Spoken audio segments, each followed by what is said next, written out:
Good morning, everybody. Welcome into the Farzy Show. My name is Marc and we're here at the Steven Singer Studios. We got some 76ers conversation to get into. They played a game last night. We got some Flyers conversation for you. They played a game last night and won in overtime. These are all preseason games I'm talking about. We also, of course, are going to talk about the Philadelphia Eagles. And back to the Sixers. You know what else we're going to get into today? The story we really didn't get into yesterday, which was a story that came out on Friday about the Sixers fining Ben Simmons 25% of his deal. So that takes us to $8.25 million. $8.25 million he's going to be fined for his time missed. So this means that Ben Simmons would rather lose $8.25 million than even show up and practice with the 76ers, even face Joel Embiid. The cowardness continues. This is unlike anything else I've ever seen.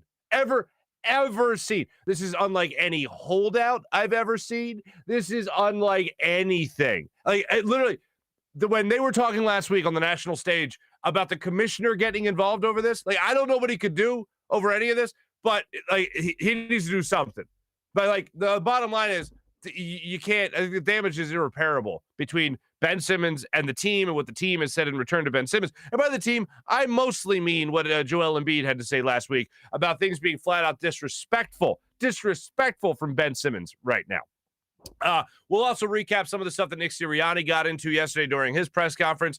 A couple of things that I won't play for you because I was literally annoyed by the way they were presented to us by the head coach of the Philadelphia Eagles. I'll let you hear from how he talks about Miles Sanders and how he's going to get Miles Sanders involved in this game plan, which sounds good, right? A little bit more Miles Sanders. I can say a little bit more Miles Sanders. You know what else we'll talk about? He also talks about Fletcher Cox. He also talks about the penalties. We'll let you hear him talk about the penalties.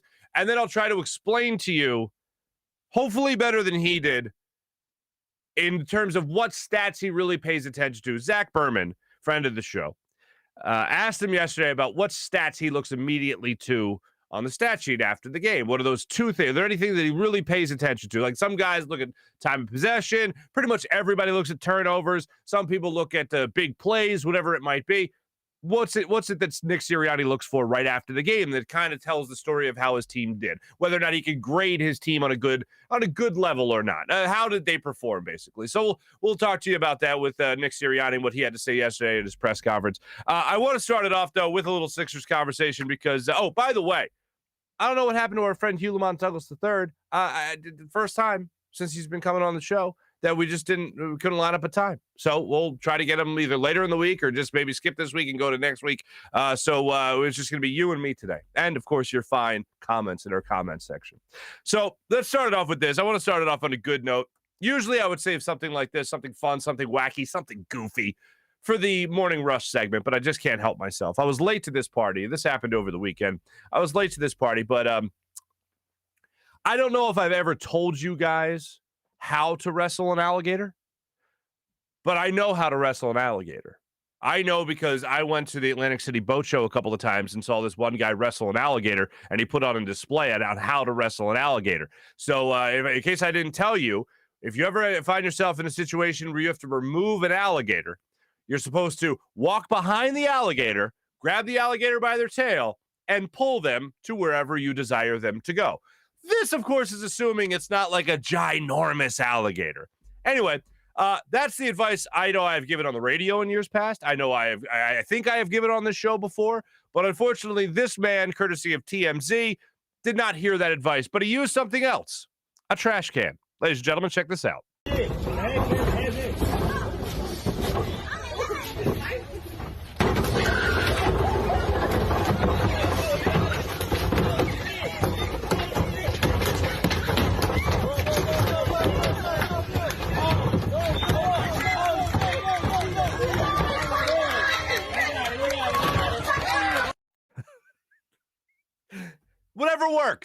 Whatever works. Hey, look, the guy, he took care of business. All right, let's just say that. He took care of business. He did what he needed to do. But to make that story even better, guess where he's from? The fighting city of Philadelphia. and he did a hit on our own CBS 3, local CBS 3 yesterday, and here he is talking about, well, he had to spring into action. To be honest, I didn't think my father instincts kicked in because my daughter is a risk taker. She got a bike.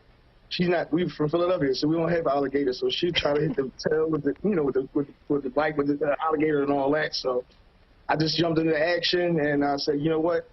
I'm not going to be Ben Simmons. I'm going to go capture this basket. If that is not on the same level as, we was catching him, unlike Aguilar. If that's not on the same level, I don't know what. Like, this guy is wrestling an alligator and thinking, I better not blow this like Ben Simmons. I better get this guy in the basket, unlike Ben Simmons. I'm not shying away from this. That is just amazing. Plus, I also love how he sneaks in the, I'm from Philadelphia. We don't have alligators. You ever been to the Schuylkill? I love that. And I can't believe I missed that earlier yesterday, and I had to show it for you. I wanted to lead things off because today we will be talking a good amount about Ben Simmons. The Sixers did play last night. They got blown out. Andre Drummond, good for you. Nice game. Joel Embiid did not play. Just a little preseason warm-up, as you would assume. But with that story coming out on Friday about the Sixers, what they plan to fine Ben Simmons prior to him showing up, which he's not. The thing that really bothers me is that it also came out around the same time that Ben Simmons said that stylistically, he doesn't match up well with Joel Embiid, which a lot of people have said for a long time. I never bought into it because I thought at certain points, sure, it's not the best idea in the world to have a point guard that likes to get that full head of steam and charge the lane when that's normally where your center is in this regard. So, yeah, I can see why stylistically they might not match up. But if Ben Simmons' game grew, as a guard's game should grow as he goes on through the NBA and his NBA career, then maybe you have a guy pull up for a jump shot. Maybe you have a guy drive the lane, still get fouled in a more crowded paint, with Joel Embiid's guy down there as well, trying to stop Ben Simmons. Then Ben Simmons goes to the line. Next thing you know, you have a guy scoring 25 points a game. Like, the thing that sticks out to me, and I would get into this last week, is that with Ben Simmons saying he doesn't fit, with Ben Simmons saying it's nothing personal, he just doesn't fit, what he's saying is his game is not going to evolve, his game is not going to improve, his game is not going to change. That's what he's saying by saying he can't play with Joel Embiid. My game's not changing, so this is what I am forever. And if that's what he is forever, at $170 million due for or $147 million due now, yeah, I'm good. I'm good on that. I don't think Daryl Morey, I don't think Doc Rivers, I don't think Elton Brand, I don't think any of those guys are going to be lowering the price for Ben Simmons anytime soon when it comes to conversations that they'll have around the league as to what they could get back in return. But even me, I'm dropping my price. I'm dropping my expectations, I'll tell you that much. I mean, we've been talking about for a while as to what you could get back for him, whether it's Andre Dillard, CJ McCollum, whoever it might be. Adam Levine, some people crossing their fingers for. Like, all these guys. Or Zach LaVine, Adam Levine, geez. Zach LaVine. But when you look at these guys around the league that could be available here, you could start talking more about draft picks. And that's the last thing I want to get involved with, especially if the main goal of this whole entire, for lack of a better term, process is to make sure you're capitalizing on Joel Embiid's prime. And you're not doing that with draft picks unless somehow magically you're going to turn and flip those almost immediately to bring in somebody that can help you out right now. Maybe that's what the Portland Trailblazers will be looking for if they do want to move on from Damian Lillard. Maybe you take 2 first-round draft picks and you package it with your own and you say, all right, Portland, we'll give you 3 first-round picks and Ben Simmons. Like, all right, let's go. Maybe that's what you could do in order to get Damian Lillard here to Philadelphia. But when you start talking about draft picks, it's still not guaranteeing you're bringing back that immediate return for your investment with Ben Simmons or paying off on what a lot of people are already speculating, that this is all about Joel Embiid. And it is. As far as I'm concerned, it's all about Joel Embiid to make sure you're not wasting the best years of his career. And what really upsets me about all this is that not only were you holding out hope that Ben was going to improve his game, but you're also hoping that he was going to improve his game and stay here in Philadelphia and build this entire thing, like, from the ground up. Like this, you were holding out during the entire process years, during all that, watching awful basketball. For those that did watch, I did watch. and you're watching all that, and even if you didn't watch, but you're a Sixers fan, and they robbed you of being even competitive or exciting moments throughout the NBA season for those 3.5 years, man, all of it was for nothing if you don't cash in on this Ben Simmons deal. Because here's what I know. As much as I'll root for the Sixers, I mean, we all know, if we're being real, they're nowhere close to a 1 seed without Ben Simmons in this lineup. They're nowhere close to that.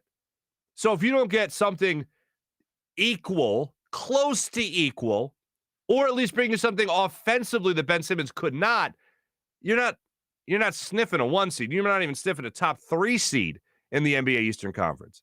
And as I've said before, you can talk about the first half of the season and how it doesn't matter as much because it's the NBA and guys only play 60 games anyway during an 82-game season. You can look at a guy like Kawhi Leonard, even Joel Embiid in years past, not played a heck of a lot of games, not because of injury, but because of load management. The amount of games you play during the regular season, your seeding tends to not matter as well. Look at the Sixers as a 1 seed getting bounced out in the first round, or second round, excuse me. So to me, I don't really pay much attention to what could happen in the first half of the season, and I bring that up because this could drag on beyond. I mean, people said, oh, he'd be traded this week, and that was 2 weeks ago. This could drag on, and probably will, into the regular season. You're going to be missing regular season games. A deal is not getting done. I'd be shocked if a deal got done this week even. But I don't see it getting done because I see both sides as dug in. There's no change from Ben Simmons. There's going to be no change, I think, from the 76ers until you start getting into the regular season. That's where teams, I think, will start to reevaluate themselves and say, all right, how can we use Ben Simmons? How can we get him involved? All the reports about Minnesota being hot and heavy on what Ben Simmons could bring to their table over there, I'll have that conversation because I think the Sixers are going to be on the phone with every franchise that even wants to sniff around Ben Simmons. But you have guys like Shaquille O'Neal, you have guys like Charles Barkley coming out and talking about why would you want to trade for a guy that still do $147 million when he's not going to improve his game, when all he's going to do is he's going to be a great defender and a good facilitator. That's it. He's not going to shoot for you. He's not going to hit his foul shots for you. He's going to disappear in the playoffs if you do make the playoffs. But hey, if you're a team that just wants to make the playoffs, maybe you're a team that hasn't made a splash in a while and you just want to show your fans you give a damn, maybe Ben Simmons is the perfect guy for you. Maybe that'll turn enough heads in your market and your fan base to make people interested again. My only question is who can actually come back in return in trades like that. So that's where we're at right now with the Ben Simmons conversation. That brings you up to date on things we didn't get into yesterday that happened over the weekend because there was an Eagles game where the Eagles didn't really turn too many heads, unfortunately. The Eagles kind of bothered me a little bit with that game. The offense looked like they were finally figuring things out. I know that I did not have that many problems with Nick Sirianni and his game plan. I actually liked his game plan. Showed a lot of adjustment from from last week to this week, so good for him. See if they can keep that going against Carolina Panthers. And a very good defense, albeit the Cowboys kind of exposed a lot of what they had to do on the defensive side of things. But this would be a good example of Nick Sirianni. Hopefully it's a good example of Nick Sirianni looking at his offense, looking at the guys that are his playmakers and saying, let's get them the ball more. Did a great job of that with Devontae Smith. That was great. He could be a playmaker. Did a great job of getting guys like Jalen Reagor and Quez Watkins in great position on bubble screens. Use them perfectly. Miles Sanders, 10 touches in the game. All right, fine. Let's get some more. Let's keep that coming. Whether that's in the passing game where he was catching the ball out of the backfield, which has been a detriment, but not have been a positive for him. Also, did not run the ball particularly well. As I mentioned yesterday, 3 carries for just under 2 yards per carry. So that's nothing worth bragging about. But getting the ball in his hands quickly to spell that offensive line that's still trying to figure things out. That played very well, by the way, in this particular game, despite the fact that they were missing 3 of their starters. By the way, no further news on Lane Johnson either. We're not sure what's going on there. Still personal matter that he's dealing with. But he talked about how they're going to get Miles Sanders involved in the game plan a little bit more. And before we tell you that, that's going to be another locker room check-in brought to you by our friends at Rothman Orthopaedics. But before we get to that, I do want to tell you guys here at the Steven Singer Studios, I do want to tell you about how great it is to go to Steven Singer. I got a call yesterday from a buddy of mine that just went in and out. I was there for about an hour, bought not an engagement ring, but a nice diamond necklace for his girl. And just told me about all the great time that he had. Didn't even tell me he was going there. Just heard me talking about it all the time. Knows me personally. Knows that I really trust this guy. Goes into Steven Singer, makes the appointment scheduler at IHateStevenSinger.com, and he has a great time. He just gets walked through everything, wasn't sure what he wanted, had an idea. They showed him a couple of options, and he ended up picking one that he really liked. And that whole no haggling, no negotiating thing, the price is the price, boom, right there, easy. He said it's just like that. Easy, relaxed, knowledgeable staff that is standing by at the ready to help you out. If you are looking to get engaged, they do have the Ready for Love diamond engagement rings that are just right there for the taking. Just go ahead and check them out. And I guarantee you'll see something you'll like in there. If not, then like I said, a real jewelry expert's right there standing by to help you buy the ring. That is the perfect ring at the perfect price. IHateStevensinger.com. The other corner of 8th and Walnut, that's IHateStevensinger.com. Always fast and free shipping at IHateStevensinger.com. All right, let's get into this here. I already see Zach hitting me up here in the comments. Marc loves Maroon 5. I don't know why. Now it's Zach Levine. Adam Levine is the guy's name. It's for me, it's like Zach Wheeler and Chris Wheeler. It's just like there's a Wheeler in my head, and that's all I got. Anyway, here's Nick Sirianni figuring it out. This is our Rothman Orthopaedics check-in in the locker room. Here is Nick Sirianni, ladies and gentlemen. I think he finally figured out the run. Take a listen. You can always get the running back involved, right, by handing him the football. We did it! We did it! He figured it out! Nick Sirianni! You can always get the running back involved, right, by handing him the football. Yes! That's the idea! Way to go! There is more to that cut. Here you go. Here's more. Here's the rest of it. You can always get the running back involved, right, by handing him the football. And because, you see some of the things that we've done for Kenny Gainwell in the pass game, we see him kind of in that mode of how we're getting him the football. So, but that's, sometimes with us in our run game, we're reading things, right? And it's a read where Jalen can run it, or it's a read where he can pull it. So, there's more calls to Miles than they're showing up on the stat sheet. I hope you guys, or I think you guys understand. That's how for those that don't know, that is how football works. The thing that seems to be balanced around other teams around the NFL, when you watch the rest of the league, for instance, is that they'll still find a way to get the running back involved, especially if the running back is one of your better playmakers, or as John McMullen told us last week, especially if that running back is a home run hitter. So I'd rather find another way to get Miles Sanders involved, which is why, again, I wasn't banging the run-to-pass ratio drum after Sunday's game like a lot of people were. And I know that there were chants at the field, at the Lincoln Financial Field, people saying, run the ball, run the ball. They handed the ball to Kenny Gainwell, and he ran it up the middle for a touchdown. Great. But if you're still getting him involved and they're challenging you to win with Jalen Hurts, a quarterback now in his 8th start in this particular game against Kansas City Chiefs, well, then you got to try to take advantage of that, especially if they're putting 8 men in the box, trying to stop Miles Sanders in the backfield, trying to stop Kenny Gainwell in the backfield. That's why I absolutely loved and thought it was their best drive of the season, which was that second possession that they had where they marched down the field and ended up scoring the touchdown. It was quick screens. It was bubble screens. It was guys out of the backfield. Everything was around the line of scrimmage. I think you had one big play to Dallas Goedert, if I'm not mistaken, on that drive. And that, to me, just was perfectly called, perfectly executed. And I think they ran the ball one time. They whatever it was, they figured out something in the Kansas City defense on that particular drive, and they exploited it. They kept on going. They weren't staying close to the line of scrimmage, so the Eagles had a lot of room there to make sure that they could operate and gain yards downfield. That was perfectly executed by Nick Sirianni and the Eagles offense. I think they ran the ball one time. So you're bang the drum about one run to pass ratio in that regard? No. Seeing Miles Sanders get involved in the passing game gave me joy, because all throughout training camp, you're hearing about how you're going to be throwing to running backs again and how good Kenny Gainwell is, and he's a former wide receiver, slot receiver. This is a good tandem out of the backfield for the Eagles. Okay. Every time you heard about them trying to run anything in practice, though, Miles Sanders was dropping the football, and we have seen him do that before. It has not been a strong suit of his, running out of the backfield, catching the football. This particular game, it was.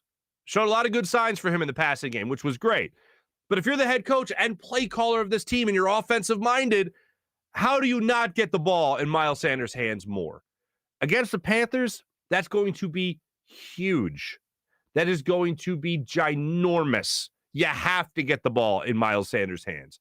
And I know that you can talk all you want about how you're calling run plays and they get changed to the line of scrimmage because of what the defense is showing you.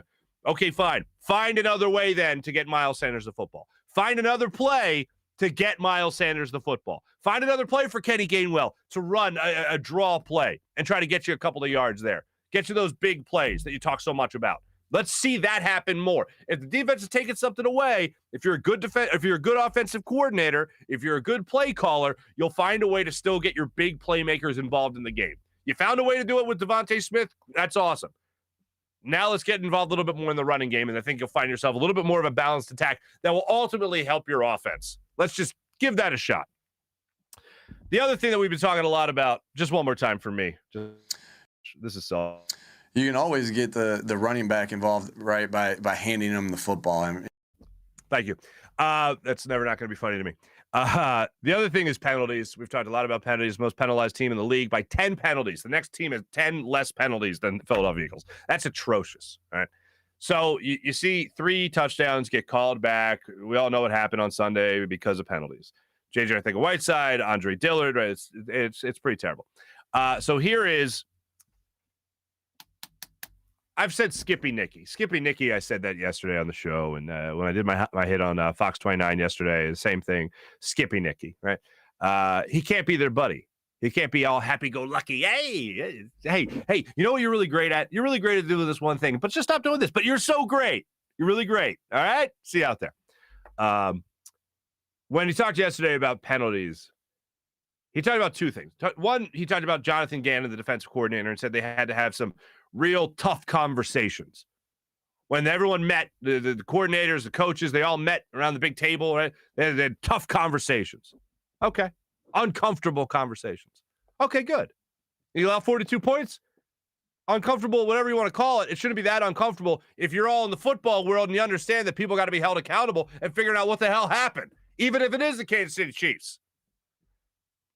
The other thing he talked about when it came to uncomfortable conversations and harsher conversations was penalties. As the most penalized team in the league, again, by 10, a margin of 10, Nick Sirianni talked about how this team needs to be more disciplined because what teams are starting to do is realize that the Eagles will commit that penalty and hand you free yards. So why not try to draw them off sides? Why not try to draw somebody, closer to the offensive line with a hard count? Why not try to do a little hand fighting down the sidelines if you're a wide receiver and a defensive back? Why not try? Because you know what? The Eagles are disciplined. Let them make that mistake. Let them give you yards as opposed to you having to take them. Yeah, that sounds like actually a pretty decent game plan if you're the opposing head coach. Something I would certainly look at saying, oh, wait, hold on a second. I don't have to do as much because they'll make a mistake. Sure, come on down. So Nick Sirianni yesterday talked about how they're addressing those penalties and the concerns amongst the team. We talk about it a lot. Again, my job is to make sure this team is better in every aspect, and penalties is an issue right now. And so we're doing the necessary steps that we're to take. Last week I explained to you guys a couple of the other things that we were doing, a couple of the additional things that we were doing. When we were talking about penalties today, it was a little bit rougher conversation when we went in there today. It was just a little bit harsher conversation about how the penalties need to stop and what we need to do to make the penalties stop and all the different situations. I'm not sure there's many teams spending as much time on this as we are. But here's the thing: we know when you have penalties called on you, and when you're committing penalties, because we're committing them. It's not like they're happening and we're doing them. And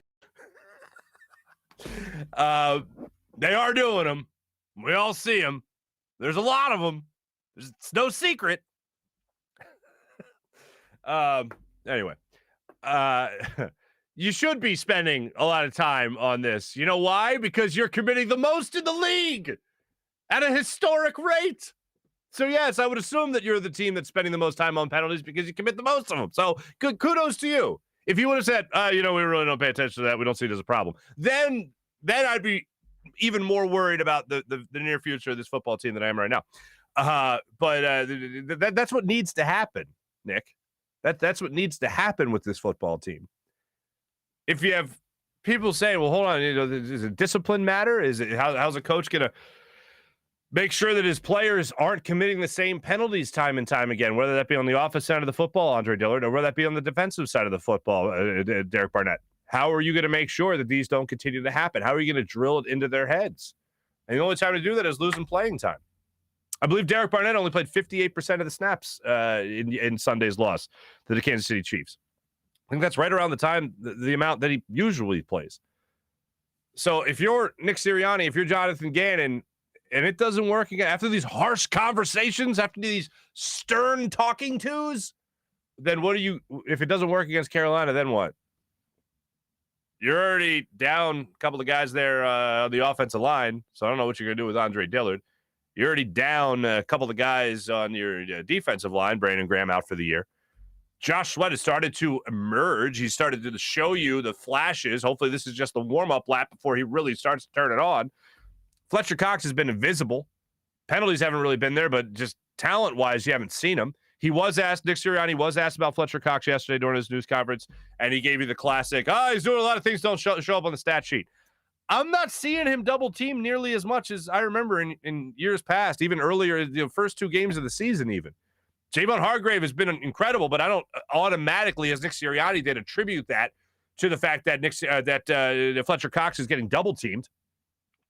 So to me, look, they have a lot of corrections to make. They, offensively speaking, when it came to execution, play calling, and all that, I feel like they again executed a good game plan. They did a lot of things well when it came to how they played against Kansas City Chiefs. If they can copy that and paste it into this game against the Panthers, they're going to be good. If their defense corrects a couple of big things here, they're going to be good. Getting into the backfield, getting tackles for loss, Fletcher Cox getting his first tackle for loss of the season, which hasn't even happened yet.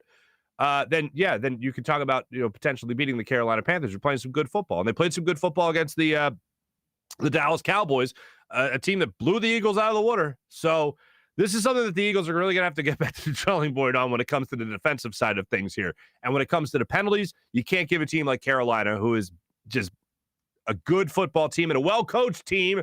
Yeah, I said it about Matt Rule, former Temple coach who left us for Baylor. But they're a well-coached team and they're a well-disciplined team. So they got to be very careful about what they're going to do against the Carolina Panthers and make sure when they get back to the drawing board, they come out with the right answers, especially on the defensive side of things. Sam Darnold is playing with a bit of a chip on his shoulder. I'm not willing to anoint him. What did you see this? Terry Bradshaw called Sam Darnold the best quarterback in franchise history for the Carolina Panthers. You ever hear of Cam Newton? He was an MVP, went to a Super Bowl. That happened. So I'm not about to jump the gun there on Sam Darnold. But anyway, he's having a great season so far in the very short amount of time we've seen him. He's having a great season. So we'll see how that continues. Hopefully the Eagles bounce back and they put something good together against the Carolina Panthers. Something else they got into yesterday. I had it in my notes from the press conference and my notes done vanished. Oh, this is what I wanted to explain to you. Nick Sirianni, when he was asked about the 2 stats he looks at immediately after a game that best tell him whether or not his team played well or not. Number 1, you guessed it, turnovers. Did they win the turnover battle? Not just did the defense take away the ball, but did the offense not give away the ball? Hence, turnover battle. Did they win that or not? The other is splash plays, as they call them. Not big plays, splash plays. Nick Sirianni kind of went in a very roundabout way, but this is how he described it. A splash play on offense in the passing game is 16 yards. The splash play in the run game is 10 yards or more. And he said they actually lost that battle, won the turnover battle, and lost the game. This is where things got a little confusing. He said it was the first time that they did that where they lost the game when they lost those, or they won one of those things. They won the turnover battle, lost the splash battle, I guess. But then he was debating as to whether or not he actually lost the splash battle. I'd play it for you, but your head will literally lift off your neck, spin around, and then sit back down with your eyes going like a cartoon, confused cartoon. So I'll spare you that. But he says those are the 2 stats that he looks for: splash plays and turnovers. Yeah, okay, whatever you got to do. Whatever you got to look at, Nick, to see whether or not your team played well. Just cut down the penalties. That's all we're asking. Just cut down on the free things that you award an offense or a defense based on your penalties. So let's hope that those harsh words, the stern talking tos, actually work with this defense moving forward and work with your offense moving forward. And then we'll all be better people when we don't see 6 points go up on the board and then ripped off the scoreboard because of some stupid penalty committed by your offensive line, by a wide receiver, JJ Arcega-Whiteside, whose one job is to block. And then, we'll just move on from there. And like I said, we'll all be better people. Isn't that fun? That is fun. That was our locker room check-in brought to you by the great people of Rothman Orthopaedics. Let me tell you about Rothman Orthopaedics, ladies and gentlemen. They are fantastic. Remember the old you who didn't have to put up with a fickle knee, a finicky hip, or a shoulder that no longer does what a shoulder should do? The Rothman approach to orthopedics is here to get you back to being you. Back to running, walking, back to working and playing. Back to living your life the way you want. With same-day appointments available, you can start today at RothmanOrtho.com. That's RothmanOrtho.com. Rothman Orthopaedics, the official orthopedic partner of your Phillies, Eagles, and Sixers. That's RothmanOrtho.com. How about our friends at BetQL? Hopefully you won a couple of bucks on the Monday Night Football game last night. Well, how'd you like to take advantage of your sportsbook? You can use the BetQL app. Just download the BetQL app, and you'll make the smart bets. Their best bets computer model scans over 350,000 unique bets per year to give you the best bet recommendation. You can use it for every game across all major sports. It gives you the reasoning behind why you should place that bet as well. Their model covers everything from point spreads, over-unders, and player prop bets. You don't want to use their model and prefer to do your own research? Well, BetQL has all the necessary tools for you to do your own betting research. Everything from sharp data, line movement, team summaries, lineups, injuries, breaking news, even a leaderboard so you can track your own success with the BetQL app. Head to the App Store right now or Google Play Store and download the BetQL app and let the games begin. Steak and Maine. Hear me talking about it. I was just there last Friday going down. I don't know. Would you guys want to see a picture of my ginormous Polish family? Like the Polish side of my family all got together. On the way down on the way down to that, I stopped at Steak and Maine. I didn't bring the whole family because it's just too many people. I think I counted 60. I think we had 60. Which might not be a lot when your mom's one of 12. But anyway, let me tell you about the meal I had on the way down there. Late lunch. Stopped down there on Friday. I had that tomahawk steak I always tell you about, 2-pound tomahawk steak. Paired it with the Pinot Noir. I was in heaven. Absolute heaven. Steak and Maine. My pregnant wife even gave the wine a sniff. That's right. Steak and Maine, fine dining in the heart of Northeast Maryland. Whether you dine at a more upscale steakhouse or casual bar and patio, you'll enjoy the highest quality of prime meats, fresh seafood, world-class oyster bar, and freshly prepared sushi. All of that and an extensive wine list, including their own Cavada Cellars wines. Open every day for lunch, dinner, and Sunday brunch. Steak and Maine in Northeast Maryland. Voted #1 place for steaks in America by the Travel Channel and the Cooking Channel. Check it out for yourself. Go to steakandmaine.com for more information. Hope you guys are using the WinView app as well. The WinView app is incredible. It's the only game where fans can take on other fans and end the debate once and for all. Who's the biggest sports fan? Have those family and friends who think they know everything. We'll play them in a WinView contest, and you can have them walk the walk and see if they can do that as well as they talk the talk.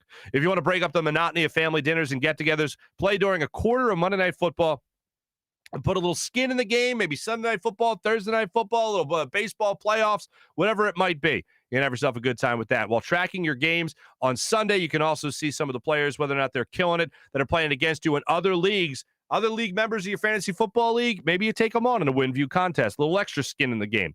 It's not a sports book. It's not daily fantasy. It's a social gaming app where you can win real money prizes for making predictions on the games you love. So download the WinView app right now. Also want to tell you about our friends over there at PHL Sports Station, Philadelphia Sports Station, enhancing your Philadelphia sports fan experience. Let's jump on in to our social media check-in brought to you by Steak and Maine and steakandmaine.com. I know some of you will have a lot of fun with that whole Adam Levine thing. Mally's checking in. What's up, Mally? April, Mally, Marc got a bright shirt on today and sounds a little joyful. I'm scared. Do I sound joyful today? I mean, I like to think of myself as always more of the lighthearted nature. Fun-loving, if you will. That's what I consider myself to be. Let's see. Man, those numbers blow my mind. 8 million. Yeah, that's what Ben Simmons is going to be. $8.25 million. Like, Look, Ben Simmons is, I don't know if you guys know this or not, Ben Simmons is doing very well. All right. I don't think he's going hungry tomorrow. So I assume, even at 25 years old, that when you have bleep you money, eventually you want to say bleep you. And I think this is a little early for him to say bleep you. I also think it's a wildly inconvenient time for him to say that me and Joel Embiid can't play together after you were a number 1 seed. And Joel Embiid had nothing to do with you passing up on that dunk. He was standing at the top of the key while you were right next to the basket and didn't dunk it. Joel Embiid's not standing there at the free throw line with you, making you miss them shots. So all this falls on Ben. True, it's never supposed to fall on one player, but it certainly falls on Ben. This to me falls on Ben. I've watched Joel Embiid improve defensively. His footwork from how he started now improved tremendously. You don't see him reaching in, making lazy fouls like you've seen him do in years past when he was starting out. Obviously, his three-point shooting has become much better. I know a lot of people had a huge gripe with that starting. That's the way the NBA is now. That's the way the game is played now. His free throw percentage has been improved every single year. You look at the way Ben Simmons has done this, not so much. Before this year, his free throw percentage was improving, I think, a point each year. Okay, so that could be dumb luck. Certainly not seeing the benefit of the hard work he's supposedly putting in the offseason that we see on Instagram all the time. Oh, Instagram was down yesterday. Is everybody okay? How are we going to know if Ben Simmons is shooting? So yeah, $8.25 million. I like to not show up and just and I even put this out weeks ago. I said, I think I asked our friend Tom Moore from the Bucks County Courier-Times. I think I even asked him, what's to stop Ben Simmons from just showing up, picking up his check, and going, my foot hurts. Can I go to the nurse? Like, what's to stop him from doing that? He won't even show up and go, my elbow's kind of bothering me. All the free throw practicing this offseason, am I right? Left. All the free throw practicing. And then he just sits out.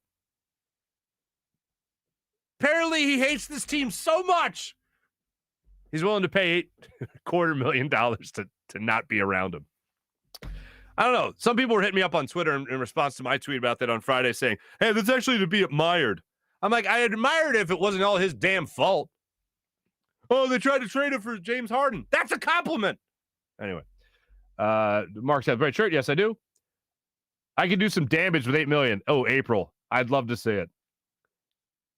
$8 million. I'll have weed for decades. Mally, I like where your head's at, buddy. Your grandkid, April, in response to Mally, your grandkids could have weed for decades. Chris is checking in. Good morning. What's up, Chris? Luigi, new Farzy in the field segment. You want me to wrestle an alligator, don't you?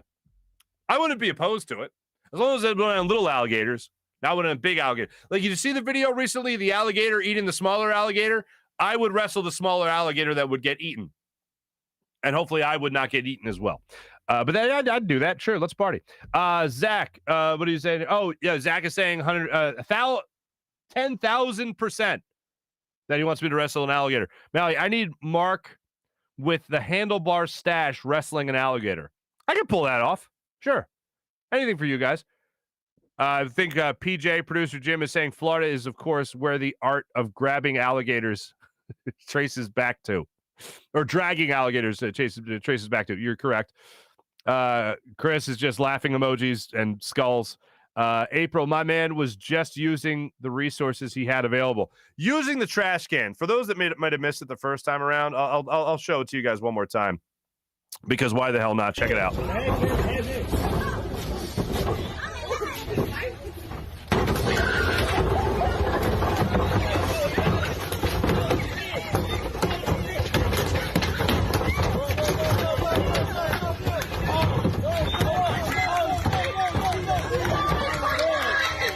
That's how you do it, kids. That's how you do it. If you're not going to go the traditional way and grab the alligator by the tail and drag it to wherever you desire, then you use a trash can. Brilliant. Could you imagine if Bruno Mars was offered for Ben? Zach is saying this. Yeah, I would take Bruno Mars. Can he ball? He's played in celebrity contests, no? Farzy loves Maroon 5. This Love? Was that their hit? That Love, This Love, This Love, This Love. Yeah, I don't watch that show, The Voice. Is that what it's called? Yeah, The Voice. I don't watch that program. I know he's on it. I know that Ariana Grande lady's on it. She's nice. She's a nice lady to look at. I don't know why Adam Levine was on my mind. I really have no idea. Adam Levine shoots more than Ben Simmons. You're not wrong. You're not wrong on that, April. Farzy would lose. Farzy would lose it? Oh, if Bruno Mars was offered for Ben? I might. I like that Bruno Mars guy. He's talented. Luigi's having a laugh at that. Malik, come on, Marc. Definitely a Tony Bennett fan. I love Tony Bennett. Absolutely love Tony Bennett. As you guys know, Sinatra, as you can see over my right shoulder there. But no, Tony Bennett's great. Love Tony Bennett. I actually really wanted to go see him at the Mann Music Center, and then COVID shut the world down. Mally for sure. Bublé too. Michael Bublé is a talented young man. I got no issues with Michael Bublé. I will tell you, my father-in-law, when my wife and I started dating, my wife told, "Oh, Dad, Marc's a big fan of Frank Sinatra." Really? Oh, I love Frank Sinatra. So my father-in-law's name is Frank, and he loves Frank Sinatra as well. Not for that reason, but because Frank Sinatra's immensely talented. And he goes, "Let me tell you, do you like Michael Bublé?" And now it's a running joke because he asked me that 4 times when we first met. Each time I said yes, because Michael Bublé is a hell of a singer. Doesn't get much better than him singing. I'm feeling good, ladies and gentlemen. Cowboys fans are here last 2 weeks. Why are Cowboys fans here? They're not invited. What the hell? Trading Ben Simmons. Farzy feeling fine. I feel fine. What's up, Nick? Good morning to you. Fun loving. That's how you got kid number 2. April, that's one of your best. That's how I got kid number 2. Yeah. On the way. Late January, folks. I guess you don't care about legacy. Mitchell's chiming in about Ben Simmons. I honestly, that's the thing. One of my favorite all-time movies is Devil's Advocate. I just think Al Pacino is so evil in that movie. And, he plays the devil, so that's how it works out. Spoiler.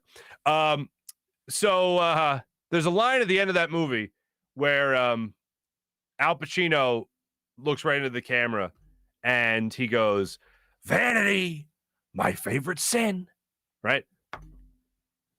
Ben Simmons is vanity galore. I can't help but look at him and just think this guy is vain AF. This guy is just ridiculous. It's not about how he feels, about how he's perceived. And this whole thing with the riff of him and Joel Embiid and saying you can't play together, I think what makes Philadelphia such a unique city, and I don't think there's a lot of cities like it, obviously, but if you have immense talent and you come into the city with immense talent, this city is always going to want more because they're going to expect you to improve. And if you don't show that you're doing everything you can do to improve and maximize your talent and potential, this city will hold it against you.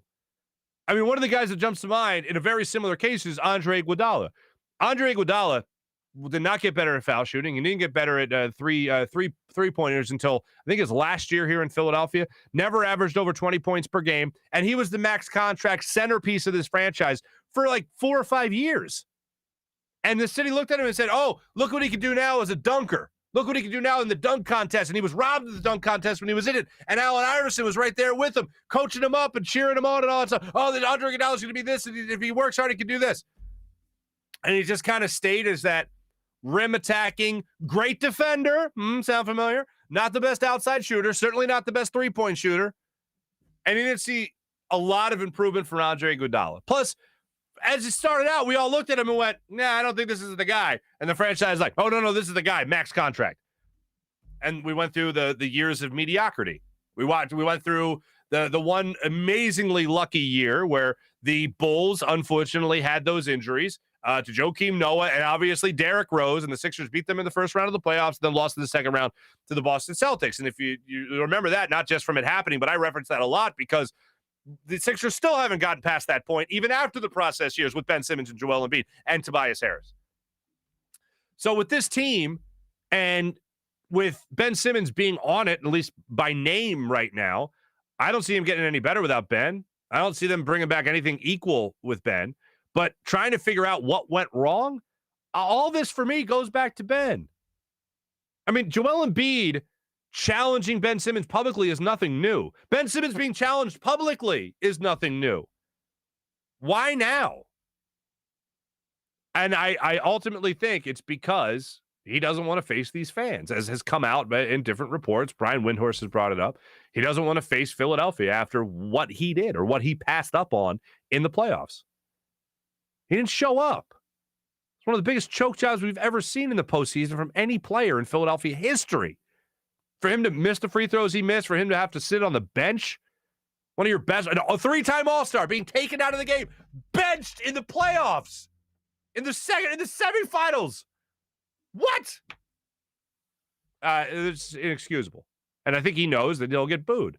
But the thing is, if all this offseason drama didn't happen, if that was the last thing we saw of Ben Simmons and he showed up this year, you know what? Yeah, fans might be pissed off. Fans might boo to begin with. But if he shows he was going to take those next steps of hitting free throws or a jump shot or whatever, not even a three-pointer, jump shot, then the fans would come around because that's all he needs to do.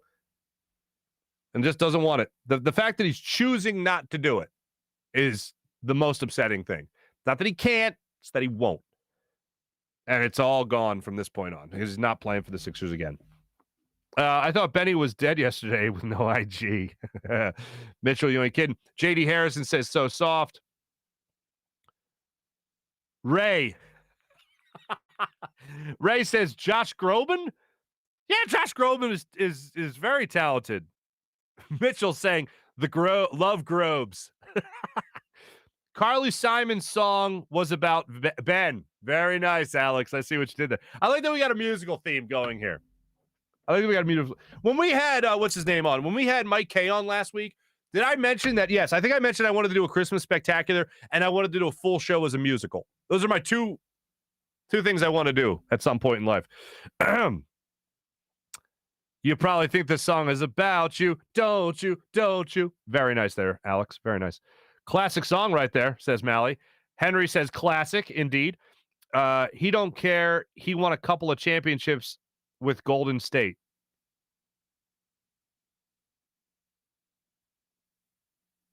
What am I missing? Oh, Andre Iguodala. Yes. Okay, I was like, Ben Simmons is what? Yes, Andre Iguodala. Good for him. I'm happy for Andre Iguodala. I never hated the guy. I never rooted against him. I just knew what he was. And he was exactly what he was for those Golden State teams. Great defender. Came off the bench to actually later start in the NBA Finals. Was an NBA Finals MVP for how he shut down LeBron James, or at least battled the hell out of LeBron James. Like, that to me is no doubt exactly who Andre Iguodala was supposed to be. Not the focal point of a team, but can certainly be a key contributor. That's what Andre Iguodala is. That's what he was on the Golden State teams, of course. Marc in the musical, who says no? Matt, thank you very much. A musical episode would make this choir kid very happy. Hey, yo, Marc doing a musical would be crazy amazing. Thank you very much. Matt, Iggy. Rick, Marc smoking too early. I think that's what you were supposed to say. Rick, talked about Iggy for 30 seconds. Later forgot. 30 seconds later forgot. Yeah, there you go. Oh, yeah. Yes, Golden State. I see what you're doing there. The tie-in, Rick, to the Golden State comment made by Ray, if I'm not mistaken. Yeah, I see what you're saying there. Farzy, I think you should crowdsource your son's name. That ain't going to happen. There's two names right now that are out there that we're fighting over. Me and the missus. We're fighting. I mean, we both like the names. The spelling of one of the names is a little interesting. Anyway, we'll talk about that later.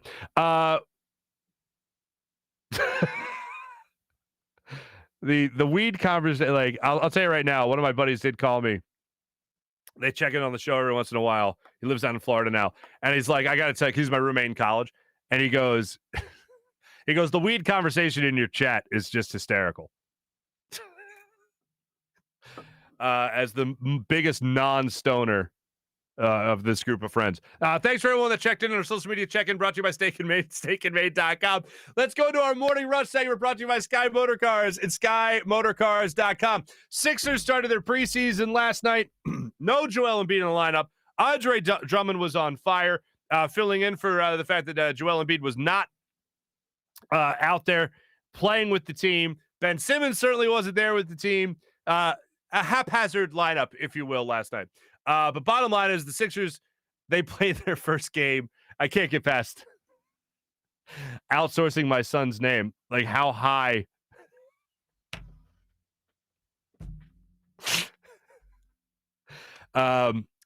Lincoln Hawk is saying, name your son Steak and Made.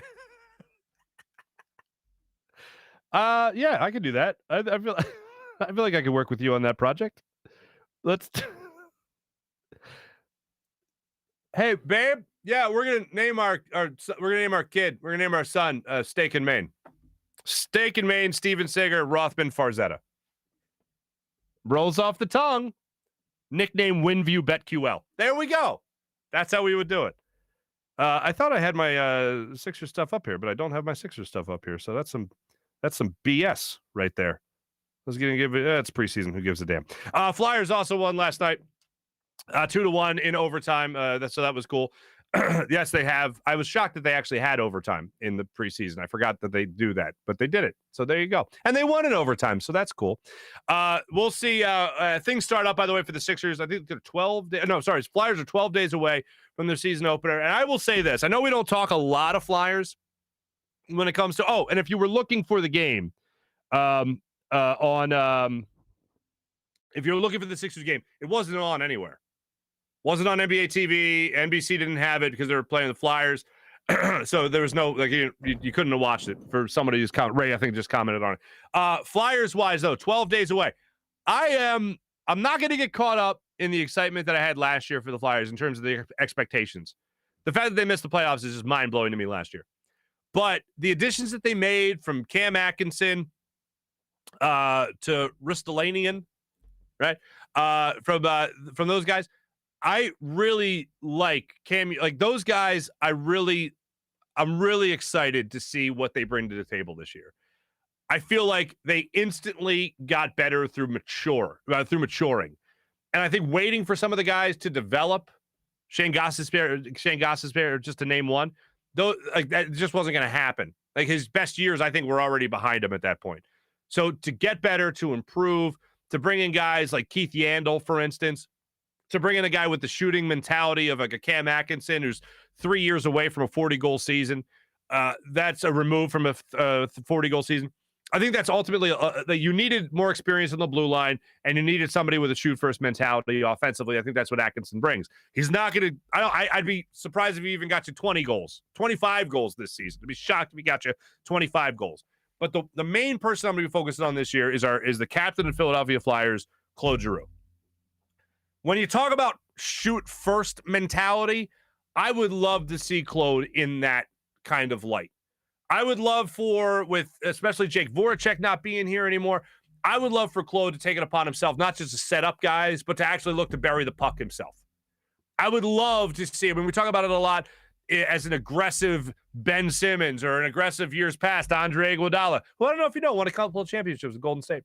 But I want to see a guy like Claude Giroux be more aggressive, have that shoot first mentality, as opposed to passing it off and looking to make that big play, as opposed to just him burying the puck in the back of the net like I know he can do. I'll be focused on him a lot this year. And Sean Couturier, who had a goal for you yesterday, by the way, that was a nice goal. It was a pretty goal on the power play, and one-timer from the right circle. And I'd love to see just a more aggressive attacking offense from this Flyers team. and not so much heavy on the pass first mentality, but a more aggressive shoot first mentality is something that I think will benefit this team. That's again why I'm a little excited about actually seeing Cam Atkinson in a Flyers jersey. So I'm looking forward to this Flyers season starting. They got the win last night at home against the Bruins, so that's always nice to see people down at the Wells Fargo Center taking in a hockey game as well. Be back with you guys tomorrow. I'm going to try to line up somebody special for you guys tomorrow. Somebody that I think can break down the defensive tackle position rather well on a Wednesday, on a hump day, if you will, and see if this person can break down for us what we're going to be doing with Fletcher Cox from this point going forward. If he really is getting double teamed as much as we think he is, or if it's just him getting up there, having a lot of snaps under his belt at the NFL level. So we'll break that down and see if we can figure that out for you. My thanks to Jim Hyden, who produced the program. This is a Buzz Sports Entertainment production. My name is Marc Farzetta from the Steven Singer Studios. Have a great rest of your day, everybody. Everyone that checked in our comments, once again, thank you. I'm going to go ahead and I'm going to go back and I'm going to look at some of these suggestions for my kid's name, and we'll take them under consideration. So we'll do that. Thanks for watching. Thanks for listening, everybody. Have a great rest of your day. We'll talk to you tomorrow. See ya.